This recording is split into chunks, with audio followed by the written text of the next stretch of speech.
I am the millennium. Thank you. Cancel my subscription. I'm over your issues. Yo, girl, you got huge. I tell you, that rack, boy. I think I'm gonna go get a muffin top and vomit. Dis-moi. My grandmama told me that many men have that same reaction to a cinnamon bun. Y'all, do I have to do the splits? I'm a Christian.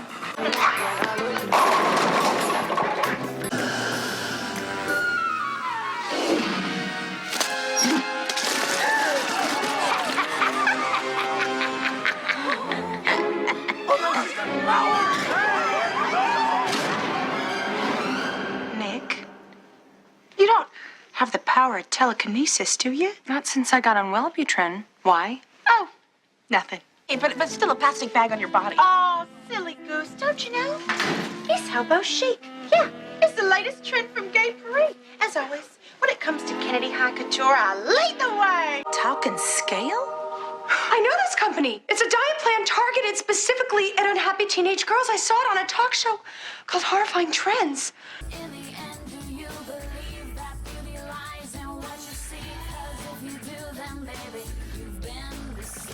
Well, hello lovelies, welcome back to my channel.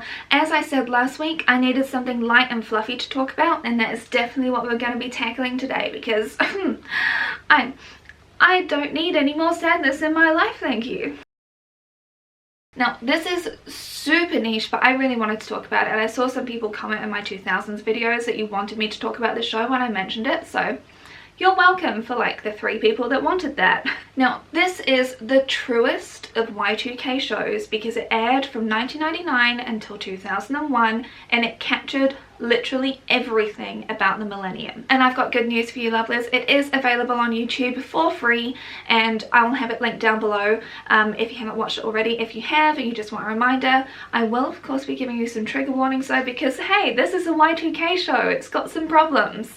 But popular definitely is this train stops everywhere kind of show. You never know where it's gonna go. So it goes off in wild directions. It's so unpredictable and that's kind of what makes it great. And of course these are all meant to be high school students, but they are, as Kenny JD so rightly says, brooding hot 25-year-old teenager. But I'm sorry, the theme song absolutely makes up for it. I've watched every single episode and I never skip the theme song.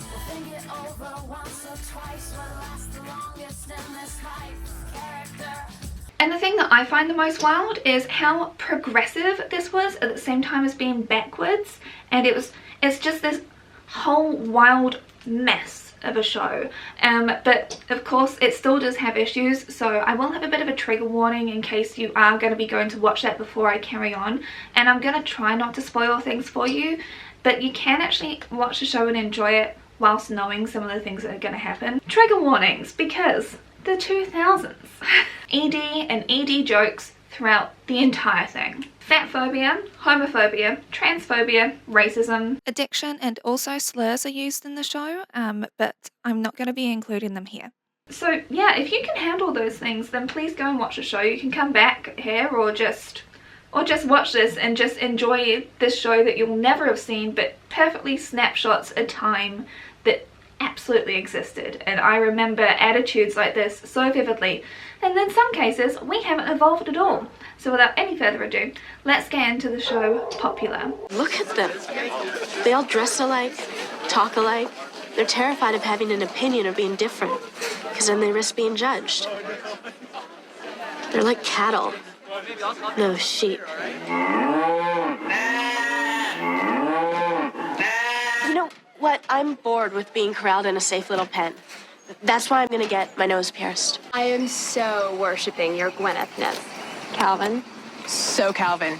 I just think it is so funny how different issues were actually tackled back then. It was a wild ride. Like, you know how Dawson's Creek was this very sincere, white-only show where they put their heart into things, character development happened over time, it was all about the relationships, and it was like this slow-paced show that pushed some boundaries. But with Popular, we will cure people's prejudice against poor people by having like fake homeless people in one episode. We'll throw in a random bunch of musical numbers in there, and then we'll also spiral you into a depression for like 4 episodes until we bring back some key characters. Like, it's a wild ride of a show. Now, speaking of the characters, I absolutely need to talk about some of them, okay? First off, Mary Cherry. Oh my God, she is the perfect villain. Is an algae-based... Oh, sorry, ding-a-ling. It's a single cell. Moving on and praying hard for you. I know this one. Gay, fabulously successful head designer for Gucci. Woo! Ding, ding, ding. Very good. Okay, hi. That's not going to be on the test. Well, it should be. Want that crown? And I'll do anything to get it. Anything. That's my girl. But I'm glad to say I came out of the closet 5 years ago and I'm doing much better. Yeah. Mr. Bennett, let me just say on the record that I love the gays. Thanks, Mary Cherry. We love you too. Okay. Oh my God!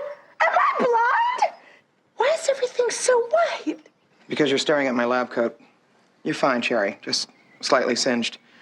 All right, people, back to work. Show's over.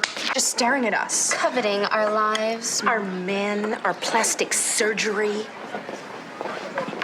What? It's no big deal. I just had a rib removed. When she's missing from a few episodes, you actually feel it. She's like the ginger spice of the group. And yes, it is a nice little reminder to go watch my Spice Girls videos. Yeah, thank you, thank you. The absolute camp villainy of Leslie Grossman, I cannot even explain how much you're like gonna root for her, but then also like hate her. It's perfect. It's a perfect combination. Cherry, what are you doing? Practicing my queenly wave in a gown from the Bob Mackie collection to give little people something to dream about. Baby blue is so last year. Thank God I brought reinforcements. Front color, top shelf. Okay, this is ugly. Who would want to wear this? Everybody after we do. Totally support you. You will? Mm-hmm. I'll totally support you when your boyfriend gets crap from his buddies because you delivered eyesore candy. I'll totally support you during away games when we take the field and everybody moos. And I'll totally support you when you blow everything we've worked for our entire lives because you want to be nice instead of disciplined. I'm there for you all the way. I'll totally support you. Recently, I read that over 70% of the population cheated on their taxes. I came of age in a decade ruled by a president who told the nation that he cheated in several forms. He was never punished. His popularity ratings improved. So am I sorry I cheated? Hell no, I'm not sorry. I'm the norm. Hi, Carl. Hey. Yeah, if you're looking for the cafeteria, it's down the hall. Actually, Nicole, I was looking for you. I heard about the cheerleader UNICEF Christmas fundraiser, and I want to contribute, so. FYI, wannabe, you can brown nose all you want to, but it's not going to earn you extra points during second semester cheerleader tryouts. And that brings me on to Nicole, the other kind of perfect villain, because she's genuinely mean, nasty. She is my Scorpio inner thought demon. She knows everything about everyone and the most hurtful things to say to people to like bring them to their knees, crumbling to the ground. And honestly, at one point in my life, I would have been the best of friends with her. Would that coincide with me when I was at my absolute worst mental health wise? Yes, but that is the point. You can put away your horns and your red scaly tail. You don't know what Christmas is about, miss. Clearly. Oh, I do.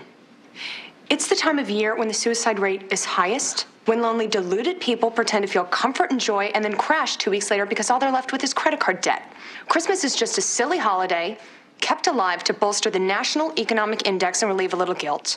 That being said, I repeat, bah humbug. I really think her character's very interesting as the show goes on. And also she's really pretty, which she would definitely agree with. But eventually it dawns on you. You'll never be a 17 girl. Because they don't allow airbrushing in real life. I wonder if implants hurt more than my piercing. Which he hasn't mentioned. I never tell anybody I got the implants. If it isn't Lois Lane. How convenient for you that the in shade of blush for fall is bruise. I got through grunge in a Vanilla Ice concert in the 2nd grade. Not afraid of you guys. Because I'm moving into the utility room with the washer and the grime. You both have picked your princess of the manor, so fine. You want to treat me like Cinderella down in the dirty cellar, go right ahead. But I might as well get used to similar accommodations.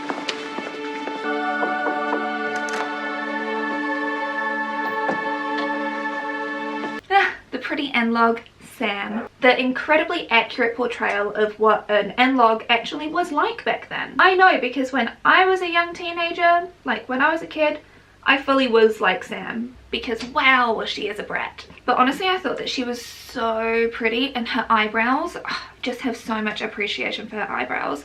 And also, she most accurately portrays the Y2K experimentation in my books. Like, her hairstyles, can we just look at this? This is what people were doing. I remember all of these hairstyles. So if you want to do Y2K properly, may I present to you Sam. I'm Brooke McQueen, and I'm a cheerleader. Oh God. Oh. Sounded so superficial. Brookie, I know what you're doing. Stop staring at yourself in the mirror like you're the 600-pound angry mom from the Springer show. I'm not that person, okay? So we are not doing anything even remotely heinous or mean at this party. You got it? Okay, hon. I mean, if you're laying down the law, of course I'll be nice as pie to the birthday girl. Thank you. I mean, I wouldn't even dream of taking any more advantage of Carmen than you are by going to a party just because you want to be with Josh. Then we have to talk about Brooke McQueen, the absolute Mary Sue princess, who is the one that suffers the most with the most visible ED issues. Was it the writer-director? He actually named the character after his niece, so that does fully explain why she gets like the nicest treatment in the show and the most sympathetic views in the show. But honestly, you can't hate Brooke. She's actually a well-rounded, nice character. Definitely not how a 16-year-old would be acting. Cases, you're stealing information that doesn't belong to you, and besides, the popular people are not all the monsters you'd like them to be. Just leave it alone. Yo, H-Man, you going to bio class or what? Yeah. Come on, let's go. At night when the lights are out, people tell each other things they'd never tell each other during the day. I'd want to hear about everything. About your childhood, your favorite color, what you want from a man, what you want from life. Bachelor number 3, what I want is a man like you. Look over there. Why is he staring at us? Who? Him? Pull the shade, Pinhead! You may be ready to be that, but I'm not. It's bad enough I hang out with 3 girls, and I'm not dating any of them. I don't need the whole damn school thinking that I'm queer, too. You don't mind people thinking you're a freak? Fine, I do. And can we just talk about the nice guy template? Harrison. A love story which honestly makes 0 sense. The mechanics of which are genuinely like, what if we put 2 straight people of the opposite sex in a room together? Would they bone? It's like that sort of like base thinking. He's meant to be our John Cusack character. That's who he's meant to be. However, sometimes he reads like the sort of person that would start up Facebook out of like spite because he got dumped by someone, okay? Like, sometimes I like him, sometimes I'm like, oh, I'm scared of you. But no one scares me more than Josh. You may see a stranger. I think the lady does protest too much here. That phrase denotes your guilt, numbnuts. Josh, what do you want?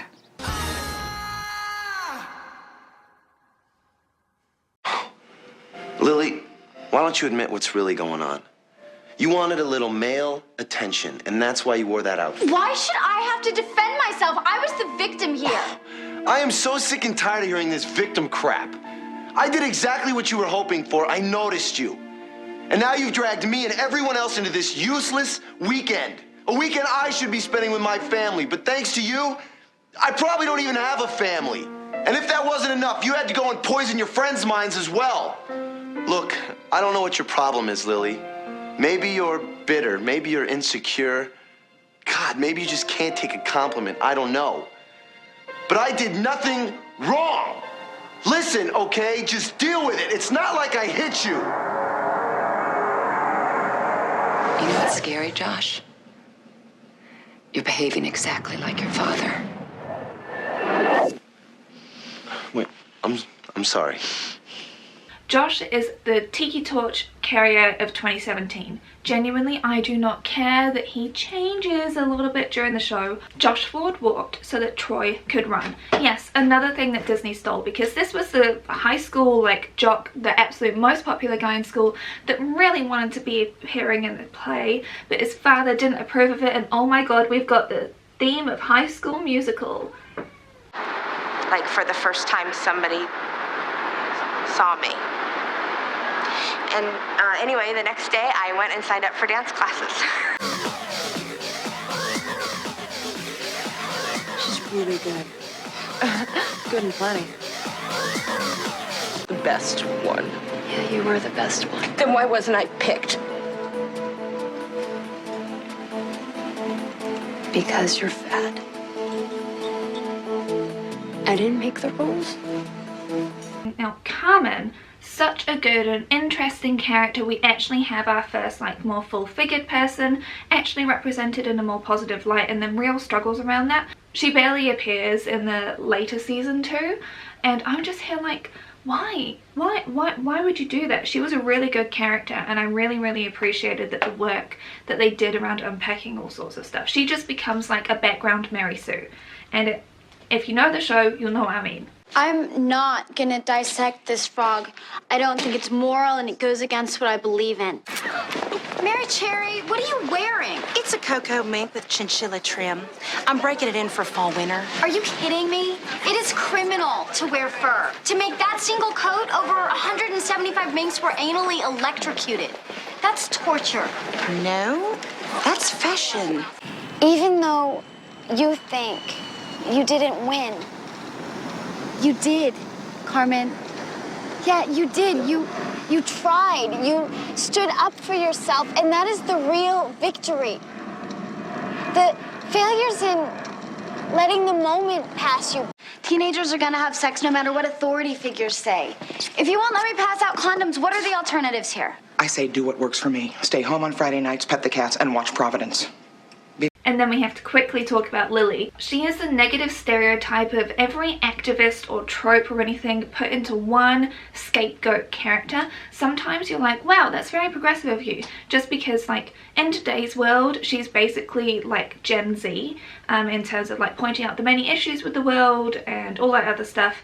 She's meant to be our token poor person, and she has to clip coupons. She is so poor that she basically has to work at a place that's meant to be like, I don't know if it's the Popeyes in America or like KFC or something. It's when you start working at Mr. Cluck's. Knock it off. It's only temporary. They're the only place hiring.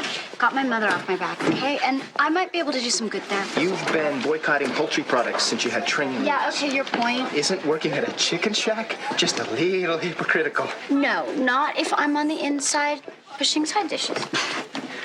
Norma Ray started out sweeping lint. Of course. Fine.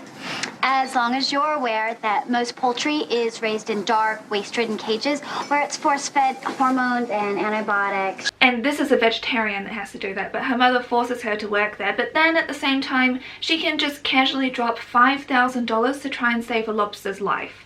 Like, what? And can we just admit that, you know, like putting all of these negative sort of stereotypes and all of the negative messaging that they did onto the one main character that wasn't white, how that was actually a problem? Okay? Yeah, because she does not have a happy story. Now don't worry though, they do have a token who comes in the second season called George. George is this amazing person. He's kind of put on this pedestal. He's a jock, a star. He's very smart, really well-rounded, great character. But he's brought on as a love interest, just as all tokens, you know, had to be in the 2000 shows. Except that he stuck around for longer. But honestly, I'm not really spoiling much by saying that he's with Sam. But like, the more time he spends with her, the worse he becomes. Honestly, he becomes more like a wet rag. He isn't as confident. All sorts of things come up, and like the race issues that they try and bring up, she tries to Sam is such a bad person that she tries to make him feel bad for the fact that she wasn't welcomed into the family. In her mind, not welcomed. Honestly, Sam just needs a sit down sometimes, but I do understand that she's 16 and they're meant to be portraying teenagers, and teenagers are like emotions wild everywhere. I definitely know this from experience. I was not a good person to be around as a teenager. I definitely know that. Wow, he gets really the raw end of the stick all the time. Honestly, for the time, from 1999 to 2001, the stuff that they were coming out with, I'm just here like, you're kidding, right? Like, really? Really? This progressive? Okay. So let's just have a quick chat about that, because I don't know if that's one of the reasons why season 2 had to get toned down, because honestly, season 1 actually broke through some boundaries and I was like, huh, you're actually doing a really good job here. Please don't laugh at me too much. I actually tried to sharpen this with a pencil sharpener and it's a twist top. So now, until this is gone, this brand new product is gone, I'm dealing with awfulness, okay? Welcome to my life. I don't know how they did it, but they tackled sexual harassment and objectification better than any other teen show that I've seen. Is it chilly in here today or what? Oh. Damn, Lily, where have you been hiding those? Oh, come on. We were just surprised. We didn't think you could look so sexy. Don't. That's so not cool. Okay. Harrison, are you gonna let them talk to me like that? Come on, Lil, lighten up. We're just having fun. You look great. You should be flattered. Yeah, definitely. I didn't do that. I put my arm around him because I felt bad about what I said. That's harassment? Yes, it is, Mr. Ford. Principal Hall, why am I here? Apathy and callous indifference, Mr. John, are symptomatic of deeper sensitivity problems that need to be dealt with. And then also 10,000 times better than any corporate workshop or webinar I've ever been to. Singled out. You guys totally violated Lily in so many ways. How can you not see that? See what? Are we all just being a bit hypersensitive here? Lil? You didn't stand up for me, Harrison, and that hurt. Maybe you shouldn't have come in dressed like that. A girl should be able to wear whatever she wants without fear. Lil, love you, but face the facts. If you didn't want the attention, you wouldn't have dressed like that. There is a big difference between attention and abuse, Harrison. Yeah, and who gets to decide what that is? We do! This is from the decade that brought us negging and pickup artists, and they come out with this. Since you came forward, the hotline has been ringing off the hook about tons of guys at school. Girls are no longer afraid, Lily. Yeah, it seems like you are a heroine. Ever purposefully exposed yourself to a boy? There are clinics for people like you, Cherry. Have you ever discussed a boy's physical appearance in such a way that might make another boy uncomfortable?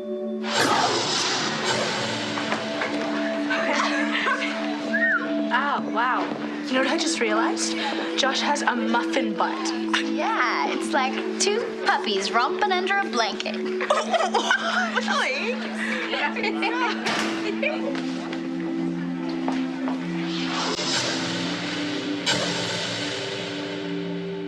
I see. And have any of you ever admired media portrayals of the male physique, which was readily apparent to other boys? Now this is what a boy should look like. Look at that stomach. Oh my God, he's so cute.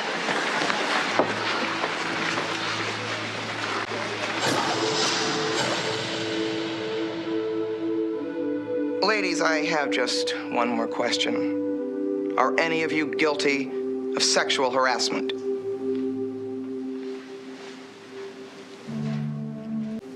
Now grab it! What? Touch it! No! Do it! Squeeze this, Sherman, or you come back next week! No, that is not fair. You're taking away my choice. No. Exactly.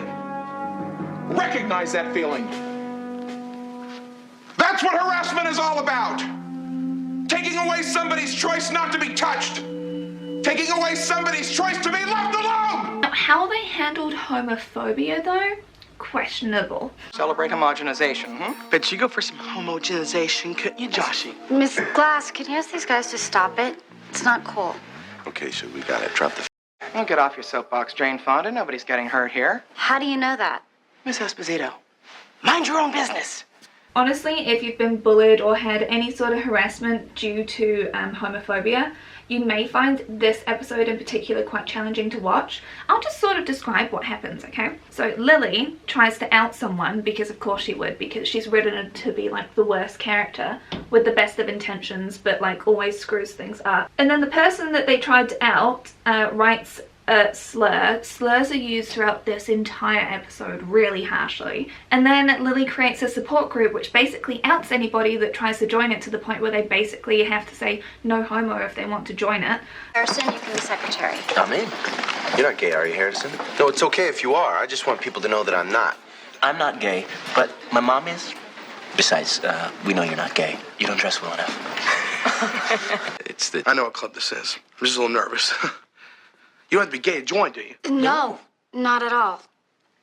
This club is just about providing a safe space, a forum for people to talk about fear and homophobia. Josh, the future tiki torch holder, just puts his homophobia out on display very openly. Now, there is a lot to say around toxic masculinity of that time and the many issues around that because of jock culture, and there's a lot of fear around being called the F slur, because that gets used a lot and people get beaten up because of it, but it's so internalized. Look, could you point us to the Gay and Lesbian Community Center? Yeah, it's right over there.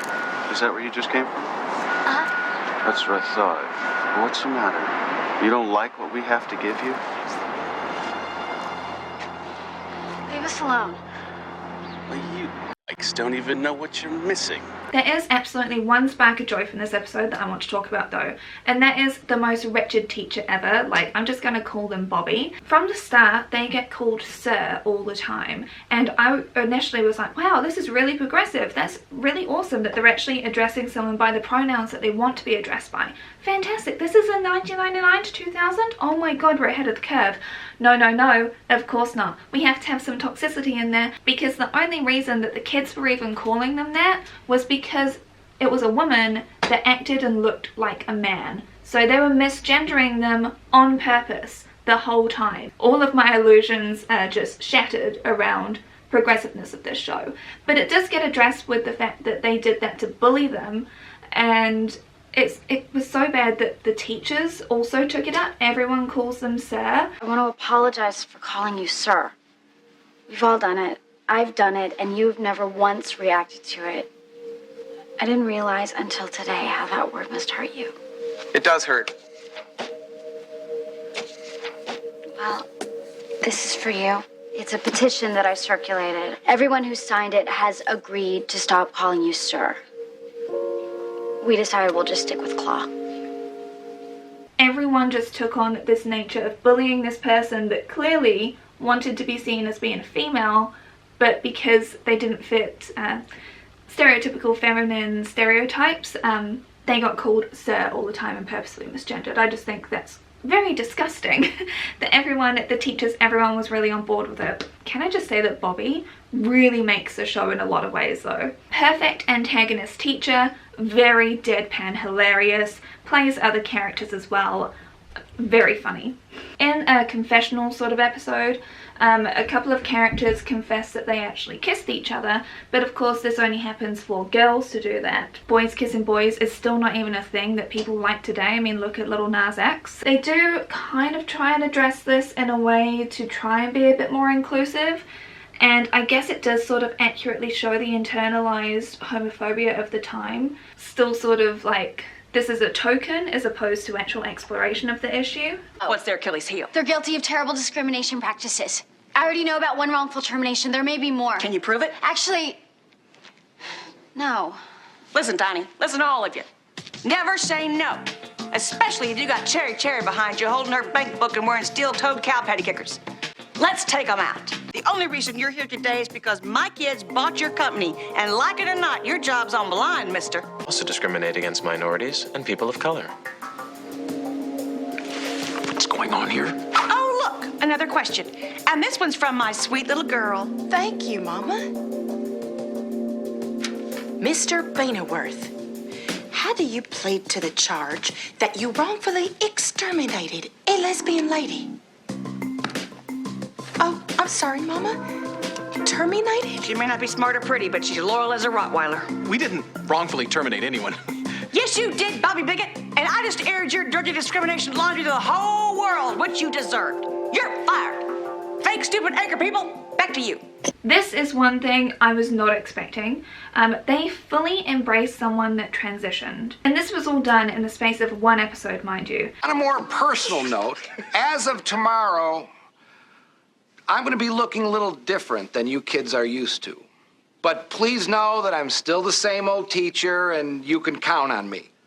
Along these lines, from now on, I would greatly appreciate it if you all called me Ms. Debbie instead of Mr. Don. As of tomorrow, I will be embarking on a one-way journey toward womanhood. It's taken me a long time to get the courage, but I can no longer fight the truth.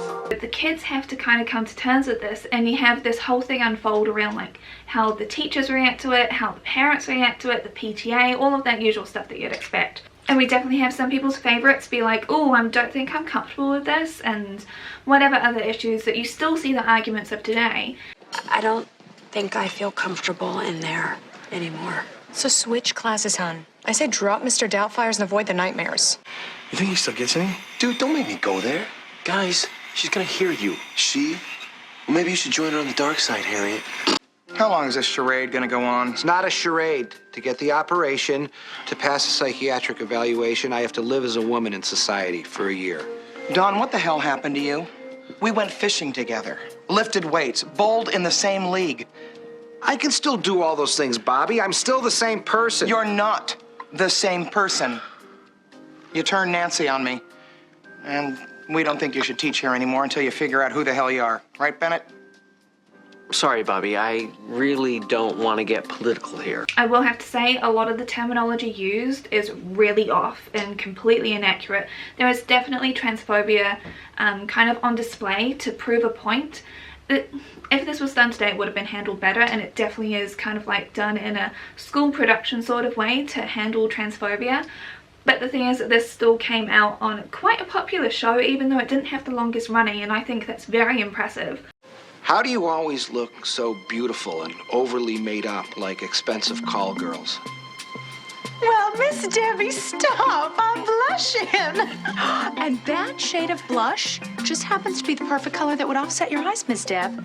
But the thing is that people actually stand up for this person. They try and help them feel more comfortable in their skin. They're like, oh, you're being mocked because of these superficial reasons, which still happens today if people transition and they don't pass. While some things are definitely out of date, the intentions there were good, and you can see what they're actually trying to do. I was very impressed. The slut shaming and fat shaming that was throughout the entire show, though, very accurate to the time. A size 10 Mary Cherry. Damn, she does look as big as a house, don't she? Hey, Spam, guess what? Your new roomie? Well, I overheard her telling all the hot guys on the team that she saw you naked and you have cellulite. You're never gonna get a date now, cottage cheese thighs, but your legs could open a salad bar. Also, hun, you may want to switch from that cookie to a celery stick before we move on to our next riveting Christmas tableau, because if your honey gets any bigger, I'm afraid we won't be able to fly. Maybe you should give that buffet table a pass. Your arms are fat. Thank you. Can't help being a slut factor.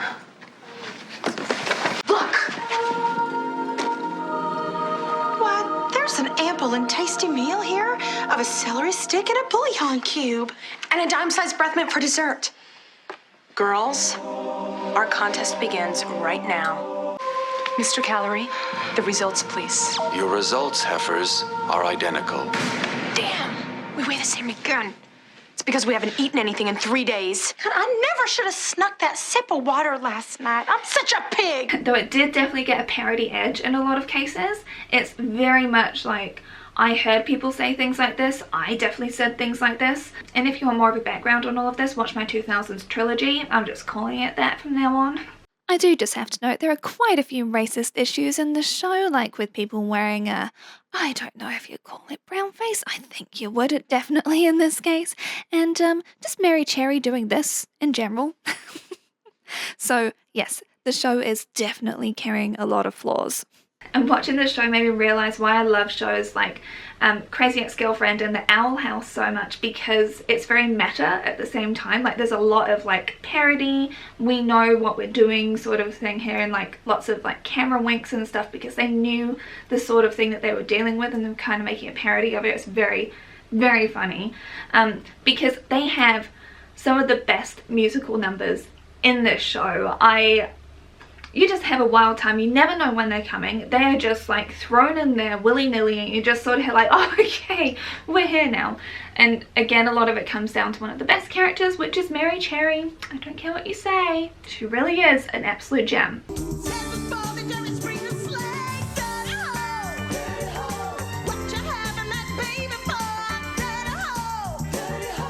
Hit my silky fur.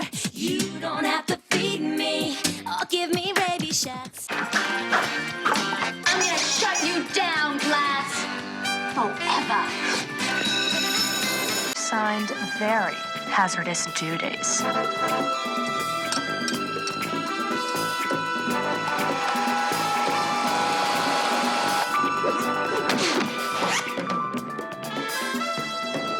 He took us away from all of that and inspired us to cheat. Now we work for him. His name is Charlie. Well, anyway, I hope that you enjoyed this trip down memory lane. If you do want to watch the show, I will have it linked down below for you. There's 2 playlists from the channel. I don't even think they're earning money from it because they're only like 300 odd subscribers. So go subscribe if you do, so they can maybe get some money. I don't know, that would be helpful for them. But if you don't want to watch the show, I hope they had fun kind of like going down like this weird time capsule of this very niche specific thing down memory lane that you may barely remember, and maybe some of these things were a bit of a shock to you, because even when I watched it like 6 years ago, some of this stuff didn't really register how progressive it sort of was. Now then, will somebody mind explaining to me why you let me waste your time without calling me on it? And while you're at it, will someone please explain to me how you can let me call you retardos? That's prejudice. I know I am intimidating because I dress fantastically. But you have to listen to that little voice inside your head that said, hey, teacher lady up there is acting a little whacked. Now, if you made it all the way to the end of this video, please tell me who you think from the show embodies the Y2K aesthetic best, because personally, I think that Sam does. I really, really do. Like, she's doing the skirts over jeans, she's doing like the layered tops, she's doing everything. Whoever was styling this show should be given an award for accuracy, because seriously. Sad to tell you as well, if you do decide to go and watch it after this, it ends on a cliffhanger. They were told to actually write every season ending on a huge cliffhanger, and this one is particularly frustrating if you know it, because I'm just left with so many questions, and they had other seasons planned, but it just got cancelled, which is very sad. But they even had people like RuPaul on this. Like, how would you cancel a show that had someone as amazing as RuPaul on? Oh my god. Anyway, so now all we're left with is questions, which is very frustrating. And don't forget to subscribe if you haven't already. I will be back next week. I'll probably have a video on consumerism, because I've got like a list of 10 other videos I want to make. And I'm sort of on a bit of a mission at the moment about capitalism and consumerism, so look out for that. Anyway, I'll see you on Tuesday. Bye, lovelies. Hi, Mix. Wow, you need to have a drink of water, bud. Yeah. That's very croaky. There's only one thing left to see. Beware, for it is truly terrifying. Look here, mortal woman. Look down and be afraid. This room always makes me feel so pretty. Why is it so non-teen, lavatory, luxurious? Some fan of that 1950s movie star Kim Novak redid it in her honor in the 60s or something.